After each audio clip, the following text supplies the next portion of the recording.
अस्सलाम वालेकुम everyone, welcome back.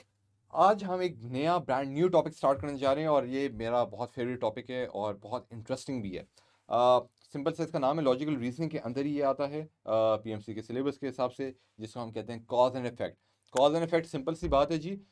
मैं आपको थप्पड़ मारता हूँ अगर, तो आप भी आगे से चुप नहीं बैठेंगे, आप मुझे थप्पड़ मारेंगे। क्या हुआ जी? मैं आपने मुझे थप्पड़ क्यों मारा? उसका एक कॉज था। कॉज क्या था? मैंने आपको थप्पड़ मारा, मेरा आपको थप्पड़ मारना एक कॉज था, ठीक है। और आपने क्योंकि मुझे थप्पड़ मार दिया तो वो उसका इफेक्ट है, ठीक है। तो बिल्कुल सिंपल टर्म्स में कॉज एंड इफेक्ट का ये मतलब है, ठीक है, कि कोई चीज़ क्यों हुई, क्योंकि उसका कोई कॉज था, ठीक है। अब इसे लॉजिकल रीजनिंग क्यों कहते हैं? ठीक है, लॉजिकल रीजनिंग के आगे तो हम क्वेश्चंस करेंगे, फौरन फौरन हो जाएगा। होता ही है नॉर्मली कि हम लोग कभी कभी किसी चीज़ को जब देखते हैं तो हम कहते हैं कि यार इसका कॉज ये होगा, फॉर एग्जांपल, जबकि हम उसकी रियल कॉज तक पहुंच नहीं पाते।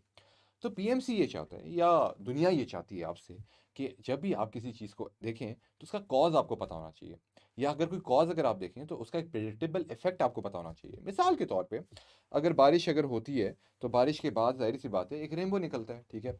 तो रेनबो अगर आप देखते हैं और आप कहते हैं वाह कितना खूबसूरत है, तो आपके मुंह से ये ना निकले रेनबो को देख के कि यार शायद ये जो है एक बहुत ही जाइंट स्लाइड है परियों की, तो ये कोई परिस्तान का कोई रास्ता खुल गया और ये रेनबो बन गया और यहाँ पे परियां इस पे बैठ के जो है वो उतरती हैं और वो स्लाइड लेती हैं। नहीं, ये चीज़ नहीं आनी चाहिए, जाहिर सी बात है। फिर फॉर एग्जांपल बचपन में जिस तरह से हुआ करता था कि आप लोग जो है तकिए के नीचे अगर दांत टूट जाता तो उसको रखते थे और सुबह को उठते थे, पैसे अगर निकल आते थे, अगर आप वो लोग लकी लोग थे, तो इसका मतलब कि अगर आप ये बोलते हैं कि यार ये तो कोई पैसे निकले हैं, तो इसका मतलब ये हुआ कि रात को कोई परी आई थी जो दांत लेगी और पैसे देगी। नहीं, अब आपको पता है कि कभी कभी वो आपके बड़े बहन भाई, आपके पेरेंट्स वो हरकत करते होते हैं, ठीक है। तो कॉज इफेक्ट आपके सामने है, कॉज उसका सही ढूंढना बड़ा ज़रूरी है, ठीक है। कभी कभी चोट लग जाती है, कुछ और होता है, लोग कहते हैं इसको नज़र लग गई है। यार नज़र में अगर बिलीव है वो एक बिल्कुल डिफरेंट बात है। या फॉर एग्जांपल कोई बंदा जो है इनसेन एक्ट करने शुरू हो जाता है, तो आप कहते हैं कि शायद इसको जिन लग गए हैं। जिनों में बिलीफ है तो अलग बात है, हो भी सकता है, मैं उसको क्वेश्चन नहीं कर रहा। लेकिन डॉक्टर्स इस चीज़ को नहीं मानते। डॉक्टर्स कहते हैं नहीं, शायद साइकोलॉजिकली शायद कोई चीज़ ख़राब हुई हुई है, इस वजह से जो है ये इस तरह से एक्ट कर रहा है। तो वो जो है एक बंदा अगर वियर्ड एक्ट कर रहा है, उस वो इफेक्ट एक वियर्ड सा है, तो उसका कॉज डॉक्टर्स के लिए डिफरेंट है और एक ले मैन के लिए डिफरेंट है। ले मैन कहेगा शायद जिन चमड़ के ऐसे पीर बाबा के पास ले जाओ, 2 बार झाड़ू से मारेंगे तो इसमें से जिन निकल जाएगा। Well, I do not mean कि क्या नाम है, अगर आप लोगों के अगर बिलीव्स हैं दैट इज परफेक्टली फाइन।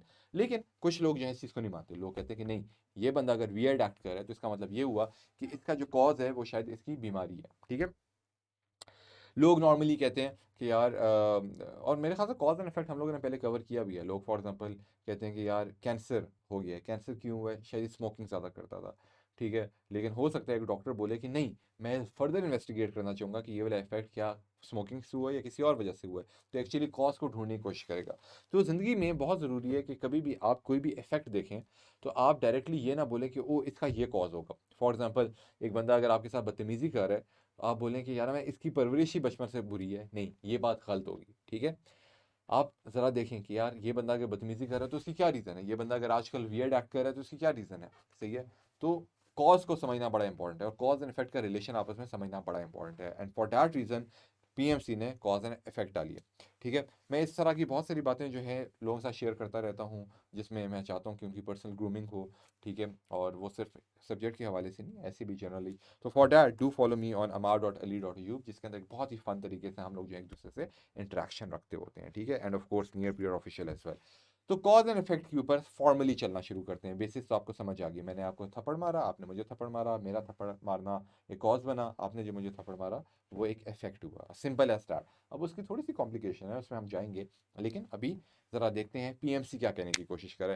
तो पीएमसी ने कॉज एंड इफेक्ट के लिए ये जो आपको नज़र आ रहा है सारा, ये थोड़ी सी अंग्रेजी लिखी थी, फिर सैम्पल क्वेश्चन लिखा, स्टेटमेंट लिखी, आंसर तो देता नहीं है वो।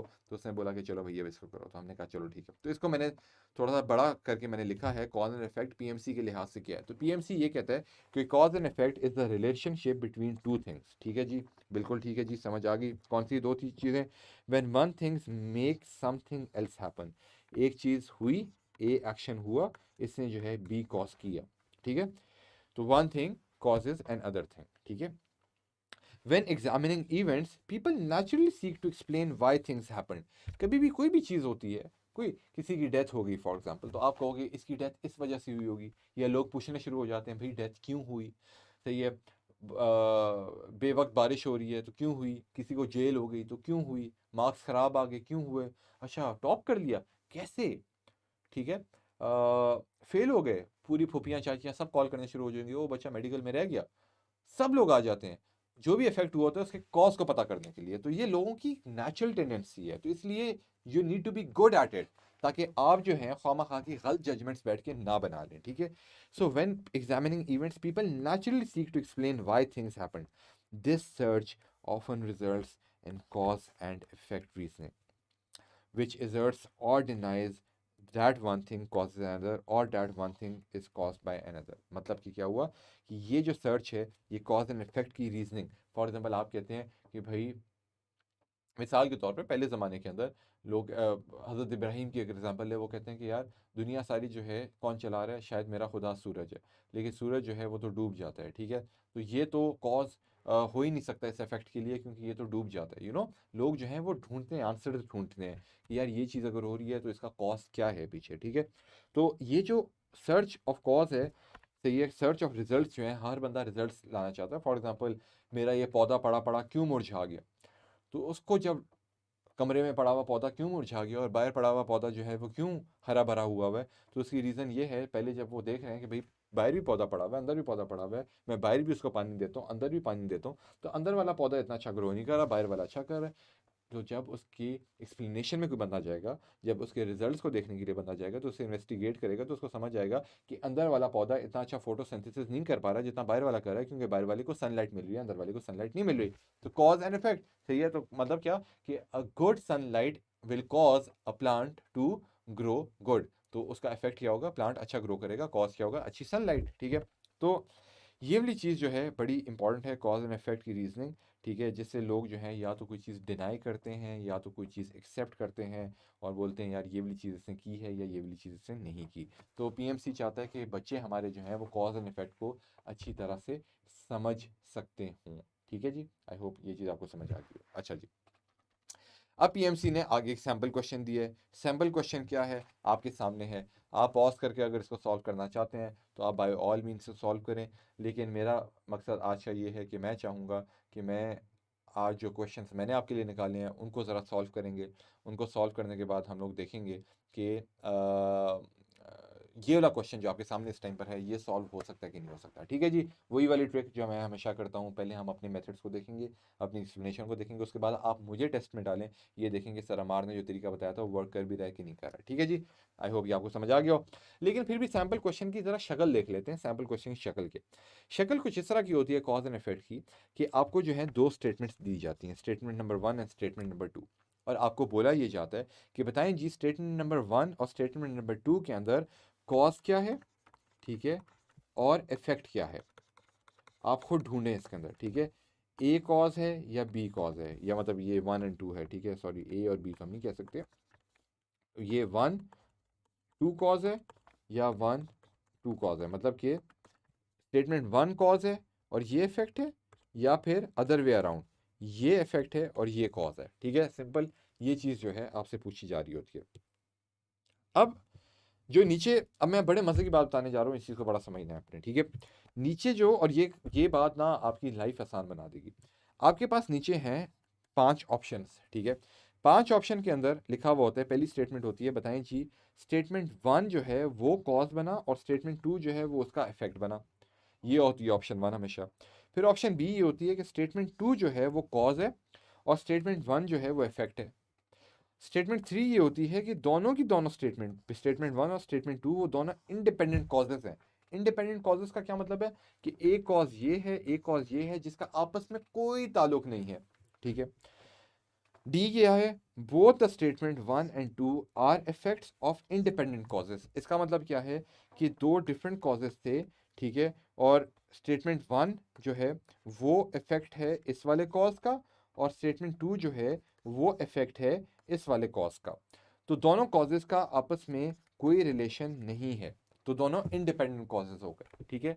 अब अगेन अगर आप अगर एग्जांपल से अगर समझना चाहते हो तो एग्जांपल ज़रा सोच लेते हैं इसकी, ठीक है। मिसाल के तौर पे स्टेटमेंट 1 एंड स्टेटमेंट 2 ऐसी दो स्टेटमेंट जिसकी इंडिपेंडेंट कॉज हो।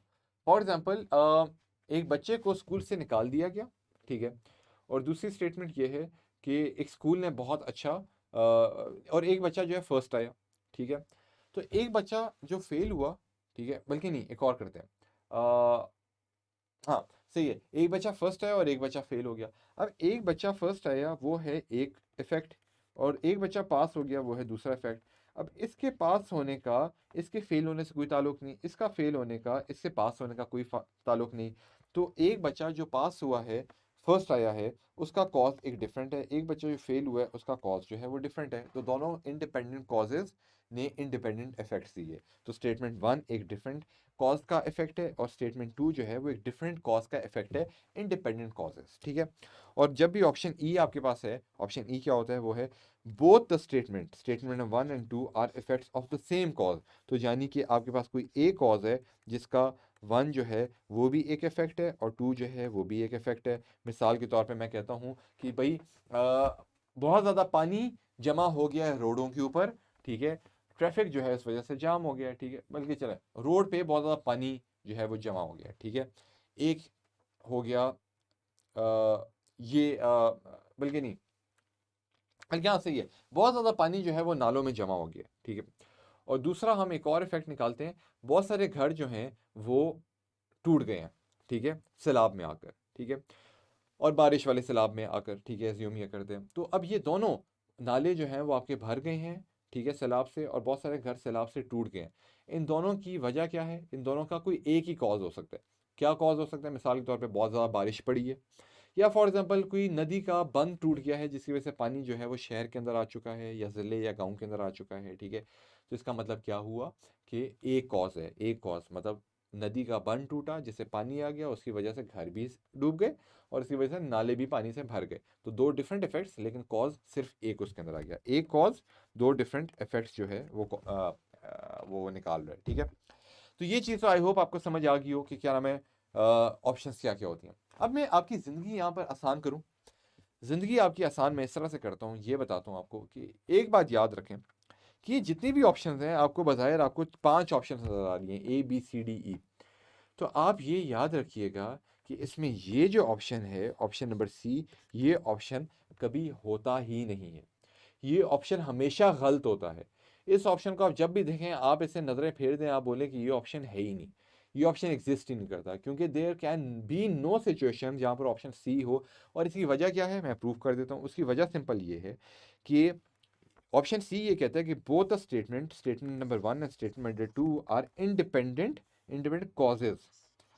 अब याद रखिएगा कि there is nothing such as cause.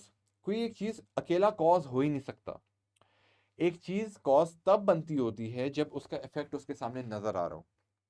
अगर कोई ऐसी चीज अगर आपको नजर आती है जहां पर इफेक्ट नजर ही नहीं आ रहा, तो इसका मतलब है जो कॉज है वो भी इनफैक्ट एक इफेक्ट ही है।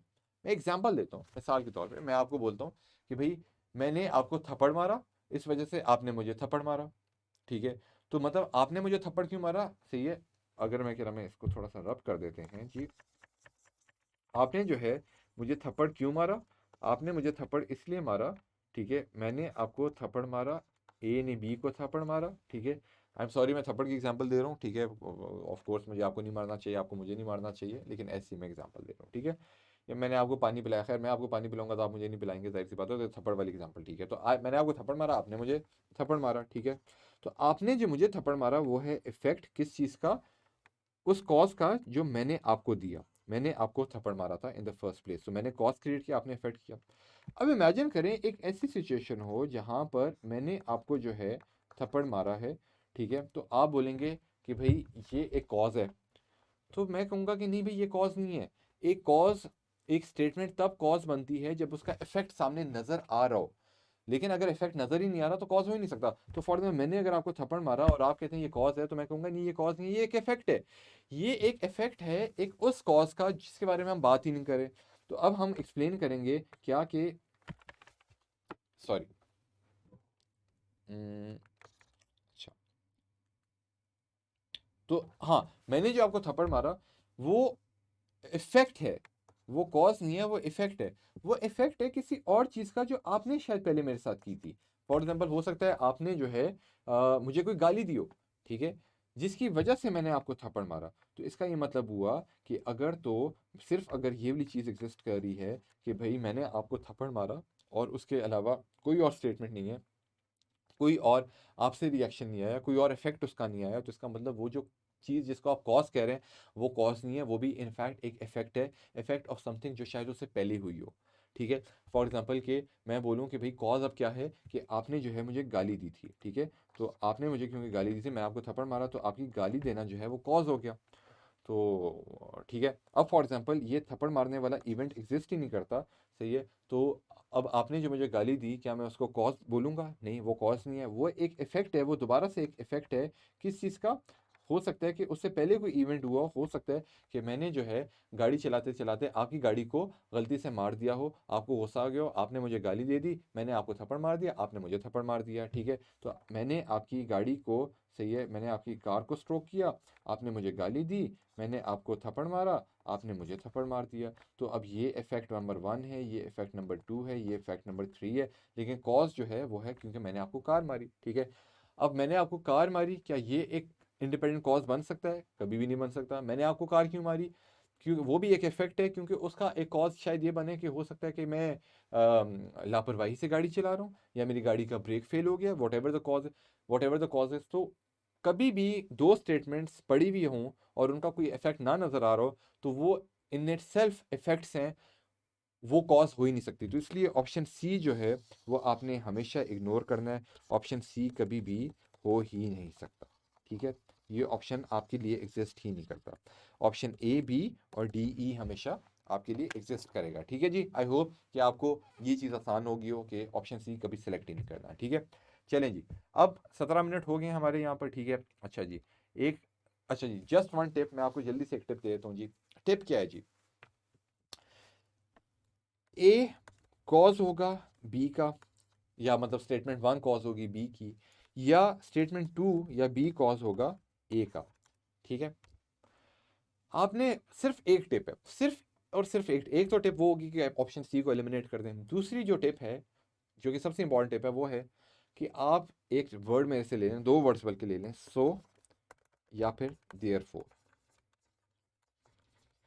This is all what you need. This is the only tool that you need to solve all the upcoming questions. कोई भी ए, अगर बी है कि नहीं है, तो ए वाला जो सेंटेंस है इसके आगे या तो आप सो लगा दें, या आप इसके आगे देयर फोर लगा दें, और उसके बाद ऑप्शन बी को पढ़ें।